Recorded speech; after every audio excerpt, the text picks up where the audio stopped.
सुप्रभात बच्चों। आज हम हिंदी व्याकरण में जिस विषय के बारे में पढ़ेंगे वो है रचना के आधार पर वाक्य के भेद। बच्चों, रचना के आधार पर वाक्य के 3 भेद होते हैं। पहला सरल वाक्य, दूसरा संयुक्त वाक्य, तीसरा मिश्र वाक्य। पहला जो सरल वाक्य है हम अभी उसके बारे में समझेंगे। जो सरल वाक्य रहता है उसका एक ही उद्देश्य और एक ही विधेय होता है। उद्देश्य का मतलब होता है, जैसे यहाँ पर उदाहरण दिया गया है कि शिक्षिका पढ़ा रही है।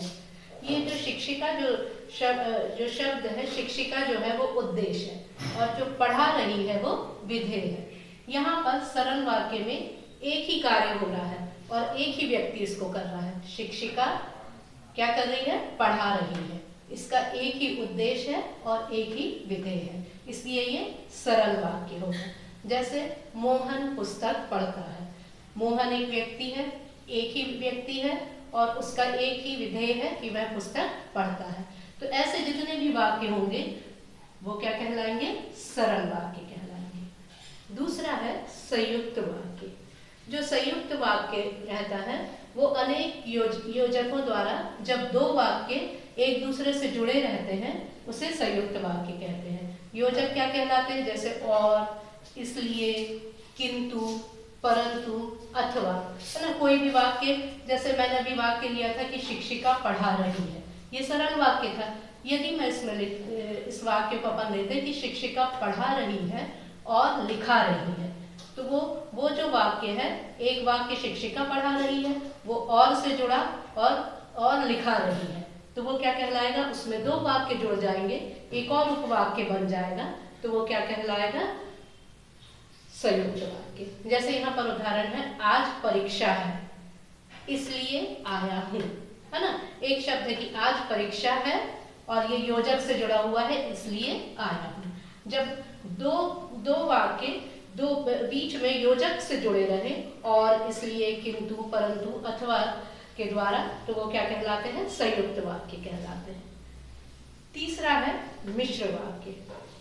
जब एक या एक से अधिक उपवाक्य हो तो वो क्या कहलाता है? मिश्र वाक्य कहलाता है। किसी वाक्य में एक या एक से अधिक उपवाक्य हो और उसमें एक प्रधान उपवाक्य हो। जैसे, यदि मैं परिश्रम करता तो सफलता मिलती। यहाँ 2 उपवाक्य है कि यदि मैं परिश्रम करता तो सफलता मिलती, तुम जैसा करोगे वैसा पाओगे, है ना। उसमें 2 उपवाक्य हैं। 2 उपवाक्यों द्वारा जो वाक्य जुड़े रहते हैं वो क्या कहलाते हैं? मिश्र वाक्य कहलाते हैं। तो आपको समझ में आया कि सरल वाक्य किसको कहते हैं, संयुक्त वाक्य किसको कहते हैं और मिश्र वाक्य किसको कहते हैं। हम एक बार इसको फिर से समझ लेंगे। सरल वाक्य में जब एक वाक्य में एक ही उद्देश्य और एक ही विधेय रहता है उसे सरल वाक्य कहते हैं। संयुक्त वाक्य में योजकों द्वारा जो वाक्य जुड़े रहते हैं, और, इसलिए, किंतु, परंतु, अथवा, ये क्या कहलाता है? संयुक्त वाक्य कहलाता है। मिश्र वाक्य में एक से अधिक उपवाक्य होते हैं और उसमें एक प्रधान उपवाक्य होता है, उसे हम मिश्र वाक्य कहते हैं।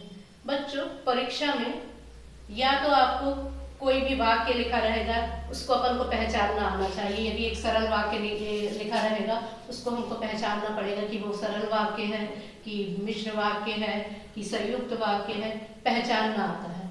दूसरा, सरल वाक्य से संयुक्त वाक्य में बदलना आता है, संयुक्त से सरल वाक्य में बदलना आता है, मिश्र वाक्य से सरल वाक्य में बदलना आता है। ऐसे 4 नंबर के प्रश्न हैं जो परीक्षा में हमको आते ही हैं। इसलिए रचना के आधार पर वाक्य के हमको मेन इस बात को याद रखना कि 3 भेद होते हैं। सरल वाक्य में एक ही विधेय और एक ही उद्देश्य होता है। संयुक्त वाक्य में योजकों द्वारा जुड़ा रहता है और, इसलिए, किंतु, परंतु, अथवा है वो संयुक्त वाक्य कहलाता है।